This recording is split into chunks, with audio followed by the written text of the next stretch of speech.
Welcome to the hottest movie review on the internet today, the A-List Review.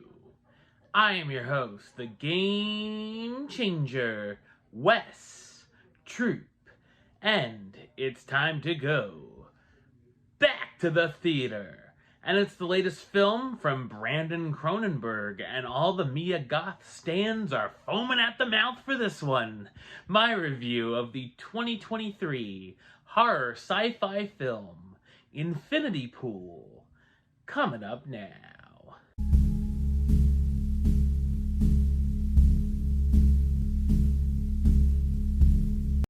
James Foster is a writer who's on an all-inclusive beach vacation on the fictional island of La Tolca with his wife Em, and is hoping to cure a case of writer's block, as he hasn't been able to come up with a follow-up book in a couple of years.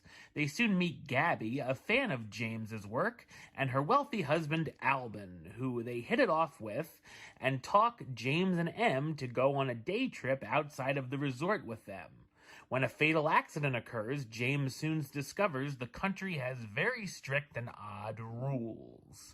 So what did I think of Infinity Pool? I thought it's an interesting and unpleasant sci-fi horror film. It's written and directed by Brandon Cronenberg, who's best known for his films Antiviral and Possessor. The film looks amazing, with some wild camera work, cool imagery, and set pieces. As you may have heard, the original cut received an NC-17 rating, and this version in theaters is the rated R version. It's certainly sexual with its orgy scenes, which certainly are something, but I feel that they're just there for shock value for shock's sake. Either way, it's not something to choose to show at your church picnic. Of course, being a Cronenberg, there is some body horror throughout to be found. The film has an interesting concept, and it's intriguing seeing why this group of characters are doing what they're doing. It's another film that takes a look at the elements of the wealthy getting away with certain things that others can't, so there's some ideas from recent films such as Triangle of Sadness, The Menu, and Glass Onion, and also things like The Purge and Duel.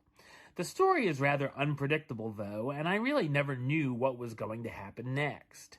There are some surprisingly funny moments sprinkled in, whether that be intentional or not, which was a nice touch. There is a point where things start to feel repetitive, especially with the orgies, and there's times where we're just sort of stuck with these unlikable characters with not enough happening. Towards the finale, things might get a little too wild for its own good as well, and the ending is up for interpretation.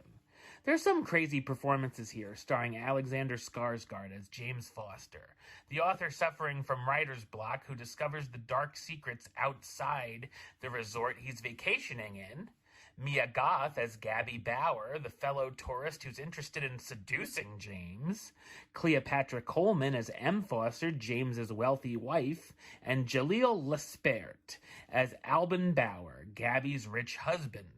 Infinity Pool is a stylish, twisted fever dream that hits more than it misses. Number-wise, I'm going to give it a 7 out of 10, which gives it the A-list rating of Do It. Alright, well that's the show. I'll be back with another review very soon. But until then, don't forget to subscribe right here on YouTube. youtube.com/westside515. Like the show on Facebook, facebook.com/WesTroopAlist. And of course, you can follow me on the Twitter, Instagram, and Letterboxd at WesAlist. Until next time, Troop out.